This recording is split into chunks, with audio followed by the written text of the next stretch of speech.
মুক্তিযুদ্ধ বাংলাদেশের অস্তিত্ব এবং পরিচয়ের ভিত্তি। এটি কোনো ব্যক্তি বা দলের নয়, সমগ্র জাতির সম্পদ বলেছেন মুক্তিযুদ্ধ বিষয়ক প্রতিমন্ত্রী ইশরাক হোসেন। তিনি বলেন, ৭১-এর মহান মুক্তিযুদ্ধ ছিল একটি জনযুদ্ধ, যেখানে দল মত নির্বিশেষে সাধারণ মানুষ অস্ত্র নিয়ে দেশের স্বাধীনতার জন্য লড়াই করেছেন। মুন্সিগঞ্জে গজারিয়া উপজেলা মুক্তিযোদ্ধা কমান্ডারের উদ্যোগে গজারিয়া উপজেলা মুক্তিযোদ্ধা কমপ্লেক্স পরিদর্শন ও মত বিনিময় সভায় তিনি কথা বলেন।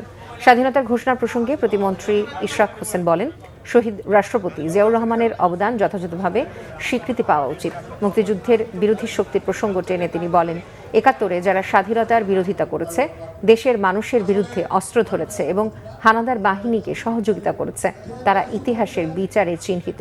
প্রতিমন্ত্রী বলেন, এসব শক্তি বিভিন্ন সময় বিভাজন তৈরির অপচেষ্টা চালিয়েছে এবং মুক্তিযোদ্ধার চেতনাকে দুর্বল করার চেষ্টা করেছে। ২০২৪ সালে ছাত্র জনতার আন্দোলনের প্রসঙ্গ টেনে ইশরাক হোসেন বলেন, এই আন্দোলনকে মুক্তিযুদ্ধের ধারাবাহিকতা হিসেবে দেখা গেলেও দুটির মধ্যে তুলনা করা যায় না।